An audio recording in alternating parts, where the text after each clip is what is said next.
Welcome back to The Long Game. I'm Jay Roberts. My guest today is Jay Parker, CEO of brokerage Douglas Elliman, Florida region, and president of Douglas Elliman Development Marketing in Florida.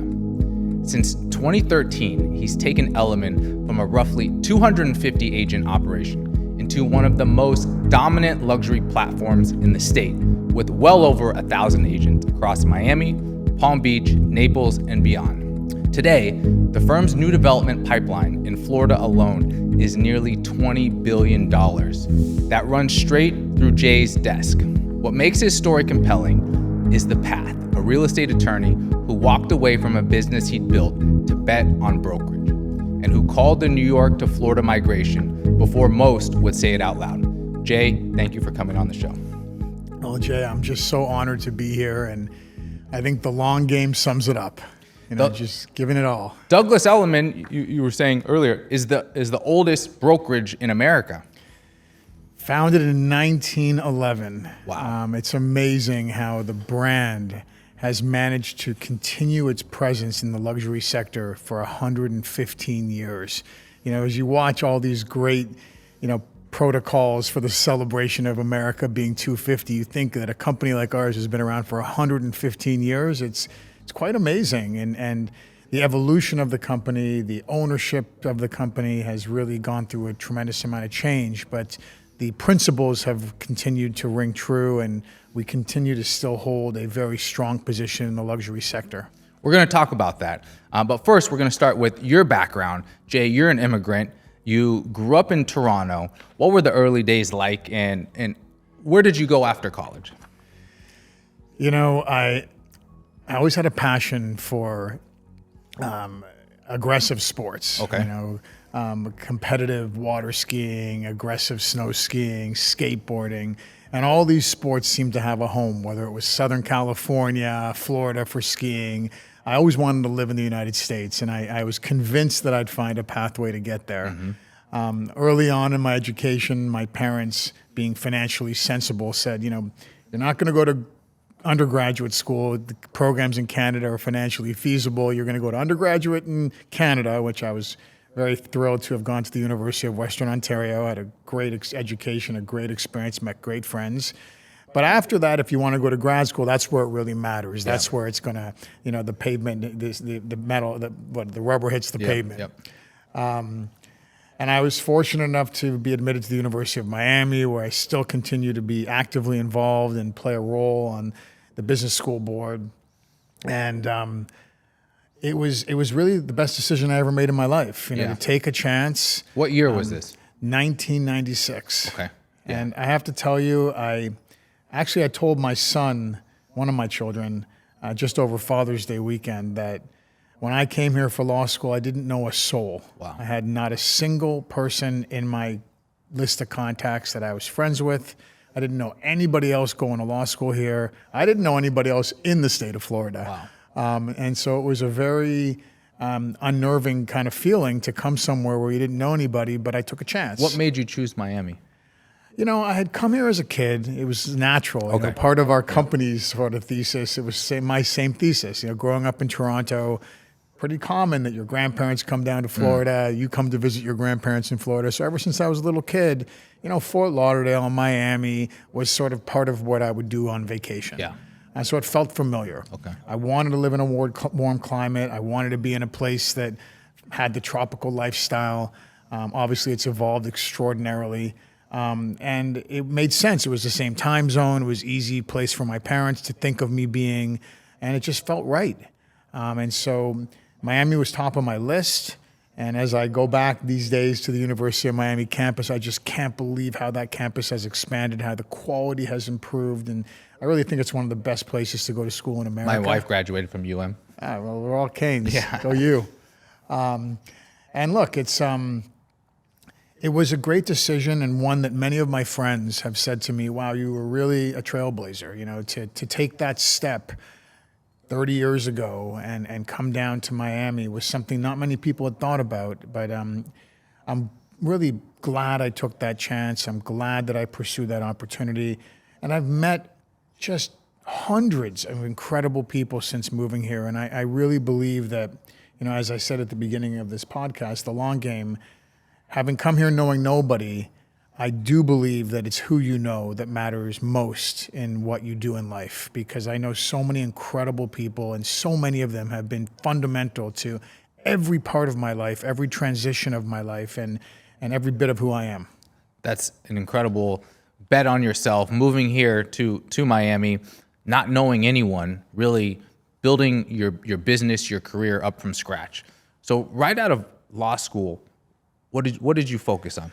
I started working in law school. I worked for several developers. Interestingly, I crossed paths with one of them recently, a gentleman named Jack Abdo. I worked for the branding company.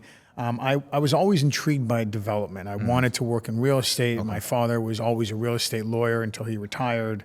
And I was intrigued by real estate. I was intrigued by development, and I wanted to know more about that business. But I was fortunate enough to find my way to a law firm called Gunster Yoakley, where I started my first job as an attorney post-graduating. And I learned a lot working in an area called essentially mergers and acquisitions. We were buying, interestingly enough, office cellular tower sites, okay, which we were using for wireless communication, which interestingly enough, those businesses we acquired, but those towers operate like real estate shopping centers. Yep. You rent space on the tower. So I did a ton of work working for a large company that ultimately went public. And just from one thing to another, I just continued to want to be in real estate in one formation or another. I loved law. I worked hard. I enjoyed the hard hours. I enjoyed the sophistication of the business. I really liked working for a large firm. It was there that I understood some of the same principles that have helped me at Douglas Elliman, where you have to have a platform where all the different tentacles work together to produce value. So similar to what we had at those law firms, where we had a tax division, we had a real estate division, we had a litigation division, we had a corporate division. I believed when I started at Douglas Elliman that we should have a marketing department, a PR department, a finance department, an education department. And I think that was something that was somewhat foreign to the brokerage firm 15 years ago when I got into it. Most brokerage firms were just, if they were lucky enough to have a marketing department, it was very, very small. PR didn't exist. Wow. Training didn't exist. And agent support was something that really wasn't happening. It was just more boutique type firms where you had one owner operator and everybody else just trying to catch as much as they could. Douglas Elliman is a leader in the market, in the luxury segment especially. And a lot of that you've built, and as you mentioned, you've built out the teams, you've built out the expertise, the different departments. Howard Lorber was very influential in bringing you over to Douglas Elliman. How did that come about? Interestingly, I'd heard Howard's name for years. He was always recognized as this iconic financier. And I knew he was in Florida, although we had never met. My predecessor, Vanessa Grout, who still remains an iconic player in the real estate industry, contacted me because my real estate law firm and title company did a lot of work with what was then Douglas Elliman Florida's agents, amongst many other brokerage firms that I worked with. And she said, hey, we're looking at bringing in a new president for the brokerage. Would you be considering it? I said, I'm happy to listen. And I went and met with Howard. I'll never forget, we met at his apartment at Fisher Island, and he said, hey, why don't you come here and run Douglas Elliman Florida? And I expressed my gratitude to him and the real pride I had in even being considered to work with something that Howard was a part of. But candidly, it was about a 100-agent brokerage firm, and I was running a very large title insurance company and a law firm, and I loved what I was doing. I said, Howard, I would love to do something with you, but really, it's not much of a business right now. And if anything ever changes and you're able to bring that behemoth company, Prudential Douglas Elliman, from New York down to Florida, I'd be interested. But for what you have now with Douglas Elliman Florida, it's really not going to work for me. He graciously thanked me for my time and told me he'd keep in touch. Yeah. About a year later to the date, he told me that he had made the decision to buy out the franchise agreement with Prudential. He would be bringing Douglas Elliman Real Estate national, and that this is where he caught me. He goes, we're going to be in all the markets that our clients want to be in. So being from Toronto, Jay, and knowing how many clients organically moved from Toronto to Florida, And as a real estate lawyer, trying to help all the agents I worked with connect those dots, but failing to do so because there was no push from the Toronto market to be received by the Florida market, I knew there was value in Howard's vision. I knew that that thesis would pan out. I carefully considered the opportunity, and I made the decision almost 15 years ago to join Douglas Elliman Real Estate. And I have to tell you, it has been an exhilarating ride. I've really found a tremendous passion for what I do. I was very fortunate young in my career when I graduated from college, or from law school actually. A friend of mine's mother had said to me, whatever you do in life, make sure you're passionate about it. Yeah. And I tell people that now, that if you're not passionate about what you do, if you don't get up every day wanting to achieve more, don't do it. Right. It's a waste. And I've been passionate about Douglas Elliman. I've been passionate about the brokerage industry. I'm sincerely passionate about the developers that we work with. I want them to win. Yeah. I want to break prices. I want to break records. I want to succeed. I want the velocity. And I think that it takes that determination to evolve. Everything moves and changes. And if you don't have a commitment for it, you don't have a passion for it, and you don't want to wake up and go hard at it, you're going to fizzle out. Right. And we've stayed true to that. And I'll tell you, as much as my commitment to the organization, to the industry has stayed true, I am blessed with an incredible team of professionals. From the agents to the executives to everything in between, we have a team unlike any other. And I think that's a big part of our success and the reason why we've been so strong and the reason why I'm sure the future will continue to be great for us. Jay, you absolutely have to have determination in the brokerage business. There's no salary. You have to go out and eat what you kill. You have to produce. You have to make things happen, really with no certainty. So the most successful people are successful people in the real estate business. They have that passion. They have that determination. They have that tenacity.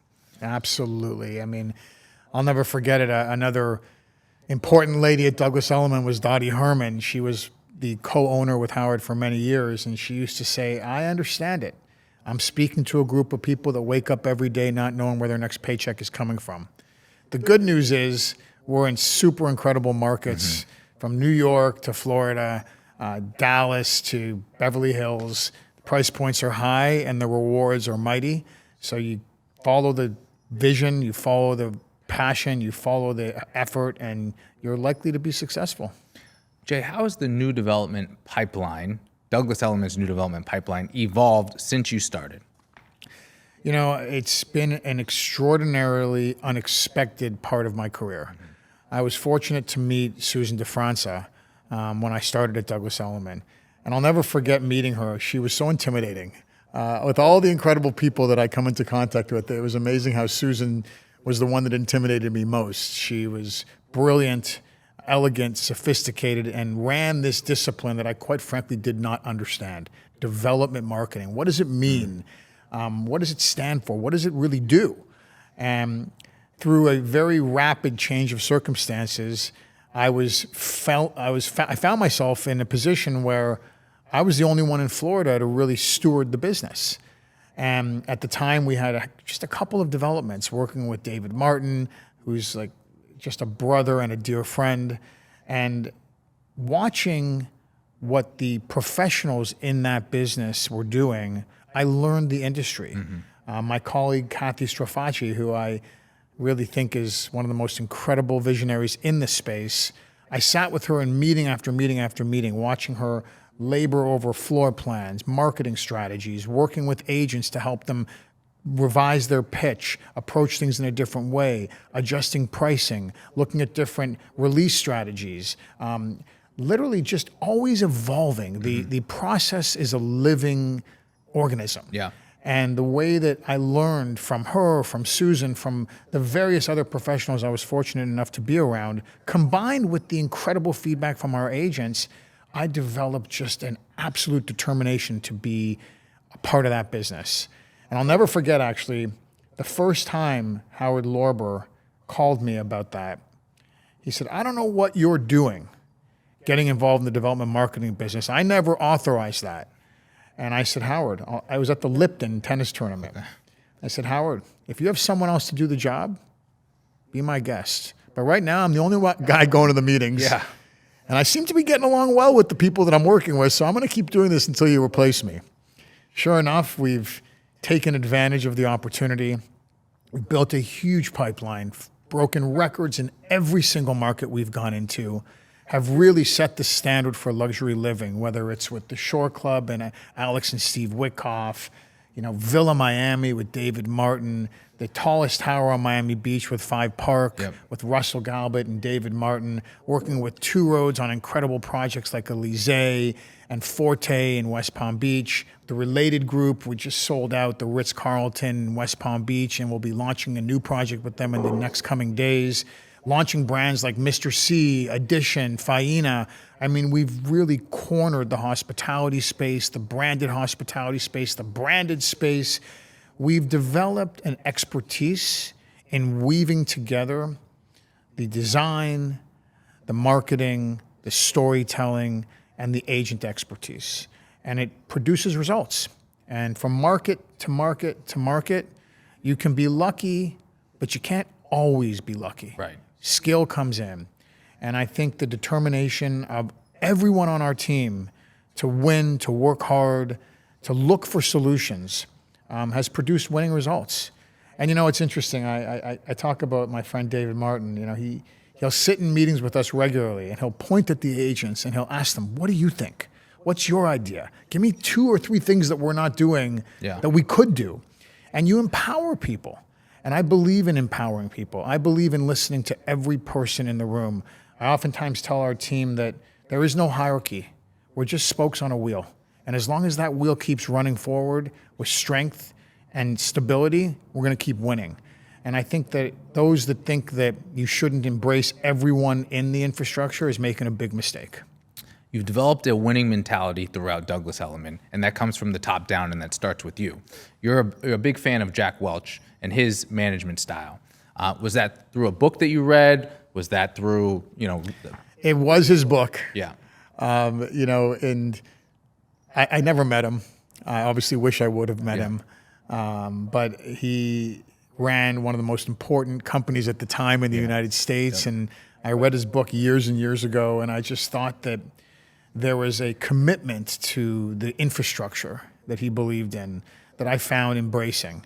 I think my own style has evolved over the years. I like to say it's because I was born Canadian, although I'm so proud to be American, but I like people. Yeah. And I like to empower people, and I like to find the best in people. And I think it takes a gravitational pull to bring in the people that will help you, but then a staying power and a commitment to others. And, I have a lot of people that I work with that complement me. I'm the first one in, the last one out. And it's not by design, it's by commitment. Yeah. You love it. I feel that you need to lead with example. And I treat people well. I remember years ago I was working at a job in New York, and the gentleman I was working for was not particularly kind to others. And I frowned upon that. I thought to myself, you never know when you're going to come across that person again. You never know what that person could do to help you or hurt you. Right. And I believe in treating others with respect, whether it's the receptionist or the owner. Right. And I think that anyone who doesn't is illustrating a very telling characteristic that I don't really want to be a part of. That's right. And I've carried that mantra throughout everything I do in my life, whether it's personal, business, or social. The brokerage business is the ultimate people business. You're dealing with people. With the $20 billion pipeline, how have brands impacted the market? There's new brands being launched nearly every week. There's a lot of projects going up in South Florida. How have the projects evolved with brands, and then how is the buyer interest, and what are the buyers looking for across these? Buyers are looking for individuality, quality. At the very beginning of that discussion, people are going to look for floor plans. In the luxury sector where we focus our time, people want space, light, functionality, flow. We put a lot of time into developing floor plans in a way that has materially evolved in this market over the last decade. The branded hospitality space is one that we've been in, which you're representing hotel brands that have segued into the residential sector. That has been a very attractive element of the industry for a couple of reasons. Number one, like all brands, it's a marketing strategy. There's a familiarity, a connectivity to an experience that you may have had, whether it's at a Marriott brand, a Hyatt brand, a Four Seasons brand, or any of the others. But there's also a property management component. I happen to think we have some incredible property management firms that we work with outside of the hospitality space. But the hospitality companies, they've perfected that process. So you'll oftentimes see people buying into the experience that they have had at a hotel and then expecting that experience in a residence. And that concept works very well. The other non-hospitality brands have also permeated the market. They're creating a sense of connectivity. I think it's done best when that connectivity is also depicted in the product. So if you take a fashion brand, you should make sure that that fashion brand is incorporated into the living experience. If you take an automotive brand, you want to make sure that the automotive elements are captured into the residential experience. There's a finesse, a style. You know, we're working with Related on a project in Fort Lauderdale that's branded by Pininfarina. It's a style that people are attracted to, a finesse, a discipline that are attracting people to that product, in addition to it being in a great location. So we've done at Andare almost sold out in record-breaking time, and people are attracted to that concept. So there's all kinds of things that attract people to brands, but typically it's familiarity, aspiration, quality, finesse, or a commitment to long-term residential management. And I think they all play a role, and I think the dilution of brands in the market, it makes it that much more important to pick a brand that has real value in the long term, that will resonate, whether there's a brand commitment, a hospitality commitment, or a developer commitment. Right. Douglas Elliman has a huge development pipeline, nearly $20 billion. What makes projects more successful than others? Well, I mean, I think first and foremost, people are going to look at the credibility of the developer. What have they done? Who are their partners? What is their financial strength? What are the viability of this project? You know, from market to market, we have different drivers. In New York, projects start selling and they start building at the same time. In Florida, in Texas, projects have a pre-sale period where deposits are put up and developers have to wait until they get a construction loan. So there's different drivers. But I think where we're experts, and we have a team of almost 100 professionals in our development marketing platform, it breaks into 4 categories. Research and intelligence. What's the competitive landscape? What are the products in the market? What does the inventory look like? What is in the future in the market? How do you best distinguish your product from other products to make your product stand out or resonate more with perhaps a void in the market? And you have to monitor that throughout the sales cycle, because oftentimes there's opportunities to combine a unit, reduce a unit, pivot in one way or another. So when I talk about what we do being a living organism, to set something in stone and not think that you can evolve it throughout a process is a terrible mistake. Whether it's your marketing strategy, your sales team, your branding's locked. But your floor plans, until they're actually locked in stone, you should be agile as you can. Then we shift into planning and design. We work with an incredible team of architects, not only the developer's architect, but our in-house architects, to shape the plans, look at options, benchmark what we're seeing in one market against what we're seeing in another market to be able to devise the best possible options to resonate, capture, and attract those buyers that are either coming into the market that are here today. And that's also evolving. We've seen a massive transition in the state of Florida. The demand for single-family homes has skyrocketed, which has resulted in incredible price points in single-family homes. Making a vertical residence sometimes the only option that's available to somebody that's looking for that type of product. So building bigger units, creating optionality for those types of buyers, but also understanding if everybody has the same idea, that too will be diluted. So our research and design team, our planning and design team works hand in hand with developers to craft the perfect product and to create optionality. Then we get into sales and marketing. And we really work with our sales team, our marketing teams, to select the best in class, to curate those products, to manage those products, and then to obviously modify that budget, that sales gallery experience, that storytelling as best we can. And finally, it's the sales. And you don't just, set it and forget it. You've got to monitor those sales teams vigorously. Every day, follow up every week, manage them, monitor them, advise them, steward them towards success. We work with newer agents, the most seasoned agents, and we help them to deliver time and time again. And candidly, if they're not, it falls on us. So we're encouraging ourselves and reminding ourselves on a regular basis that we have to stay on top of those agents and give them the tutelage they need to succeed. And look, some projects evolve. Some things come out of the gates and they fly off the shelves. Other projects need real nurturing. It could be the competitive landscape. It could be the sense of urgency. A 300-unit building has a lower sense of urgency than a 60-unit building. Right. So creating that urgency, teaching that urgency, developing that urgency evolves. And we've had tremendous success. And we do have the fortunate opportunity to work with developers that have an open mind, are willing to explore, create the greatest, build the greatest, evolve the concepts, and work in evolving ways to capture new business. Douglas Elliman is known for luxury. What are your average price points compared to others in the market? It's the greatest question you could ask me. As an industry evolving, we're proud to own the highest average price point in the industry. Across the nation, we're at almost $2 million, which comparatively is about $1 million over our next best competitor. And what that does for us is it helps us to leverage the ethos around our company, right? The agents that we work with are our think tank. We rely upon them for feedback, information. What are their clients telling them? So the fact that they're working in the highest caliber throughout the nation, in the nation's most luxurious markets, gives us a real opportunity to capture that data and then bring that data back into our research and intelligence division, back into our planning and design division, back to our sales and back to our marketing. So it's a proud moment for us to be sort of in that space. We're not trying to be the biggest.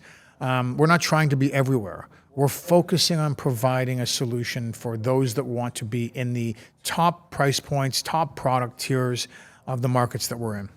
What markets are you excited about? What markets are growing? I mean, look, Florida, I still believe we're in the early stages of a remarkable, transformative luxury market.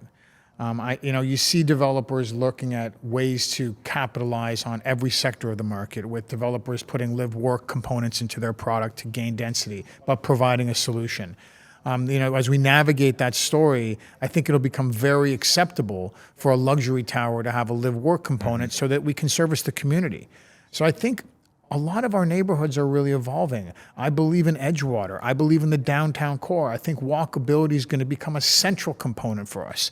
I love what's happening in Fort Lauderdale. It's really finally realizing itself and becoming a major metropolitan city. We're not competing with the markets in Florida. We're competing with the most desirable markets in the world. And people want to live here because our weather is amazing, because our politics are amazing, because our business centers are amazing. Places like West Palm Beach. I mean, I lived in West Palm Beach probably 20 plus years ago. And I remember taking that short little trip over the bridge from the island of Palm Beach thinking, why is this not the center of the state of Florida? Why is there not more here? And now you can see from a cultural perspective, educational perspective, medical perspective, business perspective, West Palm Beach has become a major market. I think the west coast of Florida is amazing. I think places like Jacksonville, where we're working with an incredible developer there that's really curating the entire rebirth of that incredible city of downtown Jacksonville. We're working on a Four Seasons there right across from the football field. It's when there's so much demand for the state of Florida, there's not many parts of it that aren't exciting. And I think that it's going to become more about where are the most exciting products coming and what's their connectivity. If you look at areas like the Design District, we're working on an incredible project there called Tropic by John George. And I look at people and I explain to them, like, living where you have shopping, culture, culinary, lifestyle, accessibility. You're 5 minutes from the airport. You're 5 minutes from Miami Beach. You're 10 minutes from downtown Miami. That to me is going to become one of the most important variables that people look at. And interestingly, the state of Florida continues to develop in pods. So you have the Brickell core, the World Center core, the Design District core, the Midtown core. By the way, I'm blown away by Wynwood. I mean, have you been to Wynwood lately, Jay? Not too recently. You gotta check it out. The restaurants are all over the place. The lifestyle has changed dramatically. It's not just art walls anymore. It's real arts and culture and culinary and lifestyle. It feels incredible. And that corridor between 29th Street that runs through Midtown to Wynwood, right on the nexus of the Design District, I mean, these areas are becoming walkable. And it's a concept that people are like, oh, walk. I'll get in my car to go across the street in South Florida. Well, you're not going to. You're going to walk. You're going to take a skateboard or a bicycle or, or any other type of new transportation modes that exist today. But I just think that with so many people coming here, so many businesses relocating here, so much quality, and I haven't even mentioned the beaches. Right? I mean, everyone used to come here for tourism.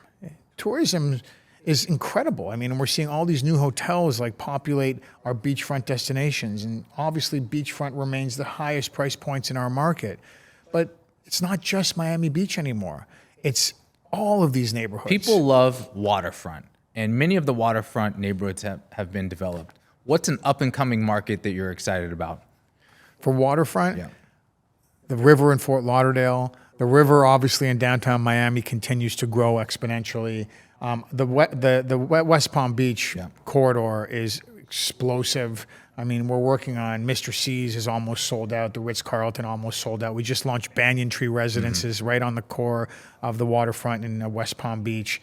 We've got the Nora District, which is like an incredible city-centric within a city district. So all of these neighborhoods are just explosive. And then, of course, you go over to the west coast of Florida and you've got these tranquil, pristine beaches that are just really creating, I call it, a historic Florida-esque experience. It doesn't feel that way. You look in downtown Miami and it's like major metropolitan epicenter. The same thing is true of Fort Lauderdale, West Palm Beach.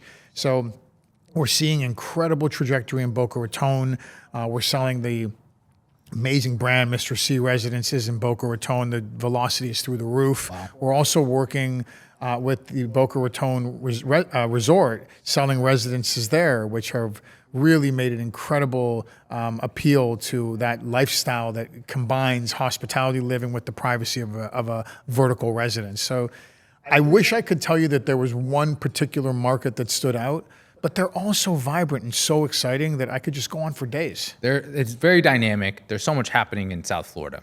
The island and water command a higher premium and price per square foot. What do you think about North Bay Village? I was just going to tell you, Jay, I left out North Bay Village. To me, it is an absolute mind-blowing scenario that part of this market wasn't developed 20 years ago. Right. It sits in the same sort of positioning as Star Island, Venetian Islands, Sunset Islands, Lagos Island. The views are exceptional. We're doing a project on the ocean side of that corridor called Ocean Terrace with Wyckoff Organization. And true to what is going to happen in North Bay Village, the velocity there has been through the roof. That corridor is ground zero for opportunity. I think you'll look back in 10 years and say, why didn't I buy there? And interestingly enough, I think the upside is higher in areas like North Bay Village, Edgewater, because people don't realize yet how proximate it is to all the things you want to do. So while we're getting those crazy, incredible premiums on the ocean, I think that ultimately people are going to realize that there's many different ways to live on the water or live close to the water, and those premiums will ultimately be realized. Jay, you've seen the trends. You've seen neighborhoods develop, go from nothing to really high-end. Kobe Carp said that Surfside was the armpit of the beach. Others have said south of Fifth was dangerous, was tow yards. How have price points evolved over the last decade? I remember I was practicing law south of Fifth, and a gentleman named Jack Franco, who sadly passed, and his partner John Lennon told me they were going to sell a project called Apogee on what was known as the Alaskan Parcel, the last developable lot along the water in that south of Fifth horseshoe that the Related Group and several others created as one of the most desirable locations in South Florida. and they told me they were going to ask $1,000 a foot. And I remember thinking, like, wow, what is this world coming to if you're going to be able to sell for $1,000 a foot? I mean, these are multi-million-dollar apartments, and we're not New York City. Today, we're more expensive than New York City for most of our product. Yep. Prices are reaching $7,000, $8,000, $9,000 a foot here in South Florida. And I think the sky's the limit. We'll be launching a product in the fall that'll probably see plus $10,000 a foot pricing because scarcity. That must be on Miami Beach. Or is that Miami official? Beach. Okay, yeah. And because the scarcity combined with lifestyle, combines with location, there's more demand than there is product. And I ultimately think that as the market continues to evolve, we're going to have more demand for every sector of the market. There's going to be more demand for jobs in every sector. There's going to be more demand for financial services, more demand for medicine, more demand for education, and we're going to have to fill that void. So to me, the economics are in our favor, whether it's Jacksonville, Miami Beach, Brickell, or the Design District. People want to live here, and I don't think that's going to change anytime soon. And, I say it all the time. We used to be known as the Sunshine State for shady people. We used to be known as a volatile boom-bust state. Those days are gone. Yeah. The volatility is cushioned by the fact that these are primary residences. So you may have a period of slow velocity, you may have one building that doesn't work out, but ultimately, that's not indicative of what's going on in this market. And people ask me, I heard the condo market's slow. Yeah. Not ours. Right. Not where we're selling, not what I'm selling. Our market is robust. It's almost the 4th of July. If you think that now is going to be the time for a busy season in Florida, you're mistaken. So breathe. Yeah. Wait until the fall. Yeah. Fortunately or unfortunately, I think there's going to be a lot of things that are happening in other parts of the country that are going to continue to drive people here. Yeah. I like all of our markets. I think all of them have strength and sustainability. But the mass migration of ultra high net worth individuals into this state is a snowball effect. It's a snowball. That will continue to drive opportunities for this market and continue to create great vision, satiation for developers. There's fears of people on the outside who aren't here looking in that this is a bubble. Why is it not a bubble? Well, bubbles are full of air. Right. There's nothing in it. Yeah. This is not at all that case. Most of the people that we're selling to are end users. Most of the buyers that are coming to this market are putting up 30, 40, 50% deposits. They're not staking themselves on hopefully being able to flip a condo unit. Most of the product is catering to end users. These are people that are coming here to move their families. The last thing in the world that you're ever going to give up is where you live. This market was a quote-unquote bubble when it was flight capital. People that were just placing 5 or 10% deposits. So if the market shifted at all and your opportunity to capture value was not there, you're going to walk away. But that's not what's happening today. Most of our transactions are closing. Most of our buyers are fulfilling their obligations. And with 40 or 50% deposits, there's not a risk of financing at the end of the day. These are all cash contracts. Right. So we've positioned ourselves away from that, both structurally and in the terms of who's coming here. It started with tax reform. We started seeing ultra high net worth individuals relocate here under the former Trump administration tax reform policies. That was obviously thrown into turbocharge with the COVID-19. It's amazing to think it's already 6 years ago. Right. But through that period of time, there were people that would say to me, oh, no, everybody's going to move back to wherever they came from. I don't think so. You live here, you experience this lifestyle, you know what it's like to walk out on a day in November and have it be 71 degrees and the sun shining all day long and go to the beach, be on a boat, have the best culinary institutions, cultural institutions, have people actually like each other, want to be around one another. It's safe, it's secure. Safe. We love our police. Yeah. We care about each other. We greet people, with niceties. We want to see other people succeed. I mean, I don't know, maybe we're living in a microcosm for the future of the world, but whatever it is we're doing here, people are attracted to it and like it, and I hope that it continues, and I believe that it will. What's your vision for Douglas Elliman over the next 10 years? As the steward, as the leader, the real estate business is evolving, AI is reshaping the economy. Where would you like to be in the next 5 and 10 years? I mean, I think in the agency brokerage side, we're continuing to focus on our partnership with the agents.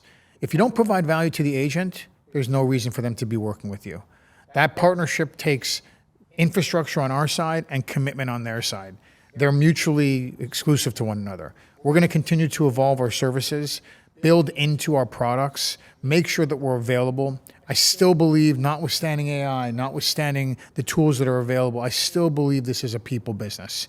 And I think that brokerage will survive, perhaps in a more powerful iteration, where many brokers become purveyors of information instead of just commission chasers. We don't like to embrace those at our company. We want people to be valuable.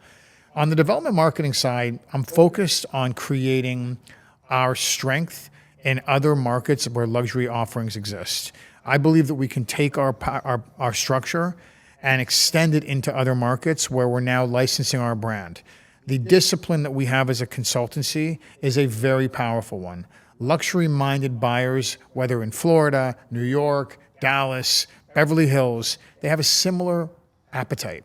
And I think we can take that strategy, combined with our marketing expertise, and build it into other markets, whether it's Paris, Rome, Abu Dhabi, or Toronto. I think that the Douglas Elliman development marketing footprint will expand, and I think our experts will be able to shape the luxury markets in many more countries, many more markets, and hopefully with the same success. Continue focusing on the luxury market, expanding globally, Absolutely. investing in your agents.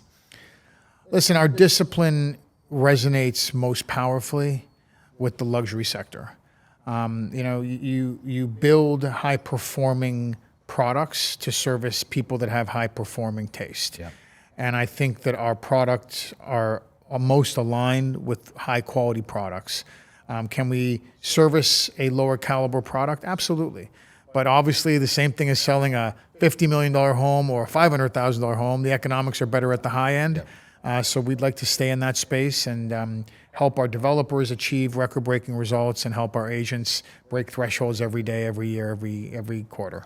What advice do you have agents looking to play the long game, looking to excel and move up in their careers, that one day they can be on Dina's level or Frederick's level, really, market leaders, national leaders, global leaders in what they do? I mean, first off, I think you have to become experts at one market at a time. Whether it was Frederick in New York or Dina on Miami Beach, and I admire them both, and I've known Dina for her entire career. You have to become an expert in the market you're in, become a power player in the market you're in before you try to conquer the world. Right. You have to become an expert at what you do in the different facets of your responsibilities. Know the product, understand how you're going to market that product, understand what works and what doesn't work, and stay agile. Don't try to swallow it all at once. Take a bite at a time. Learn to walk before you run. Yep. Everyone gets caught up with these concepts. I'm going to build a team. I'm going to be the best. None of them became the best overnight. Mm-hmm. I've been working with Dina for 25 years.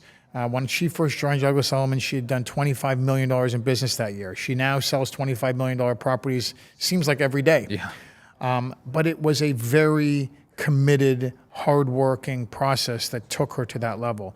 The same thing is true of every agent at the top. You might have an agent sell an expensive property. That doesn't make them the best at what they do.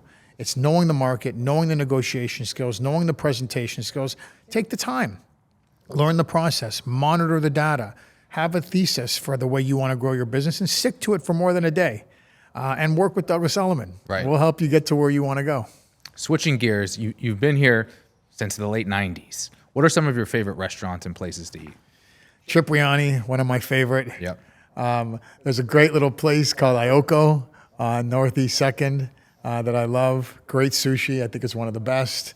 What else can I say? I love Casa Tua. Yeah. I love Zizi's. There's so many great restaurants today. I feel like I'd be leaving many out. Avra up in Sunny Isles, which I understand is opening now in Miami. There's so many great restaurants, but I go with the staples. I'm at Cipriani's a lot. Yeah. Zizi's a lot. It's in my backyard. There's Specialita opened up in the Design District. I think is incredible. So it seems like every day they're opening a new one that I happen to love, but those are my favorites for now. As a CEO... Oh, I left out Mandolin. Mandolin, okay. Mandolin's a staple. Yeah, That's great. Mediterranean, great Yep. food. As a CEO, how do you stay fit? Where are you working out? How do you keep your mind and your body sharp? You know, fitness and discipline is at the core of my day. I work out every single day.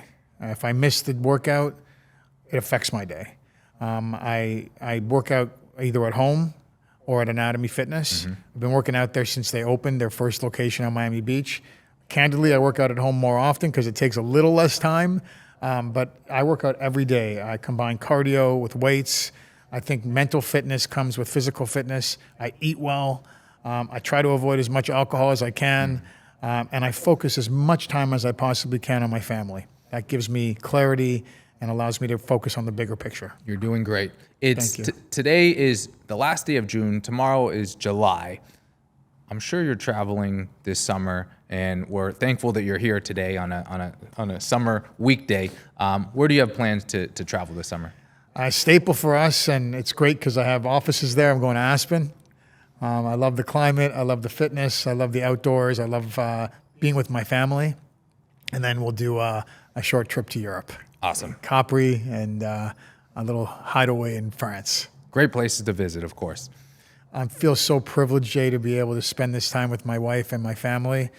None of it's worth it if you don't get to enjoy the ride a little bit. So as much as I love what I do, sometimes it's good to clear your head, reset, and be ready for the season. Jay Parker, CEO, Douglas Elliman, thank you for being on The Long Game. Jay Roberts, thank you for having me.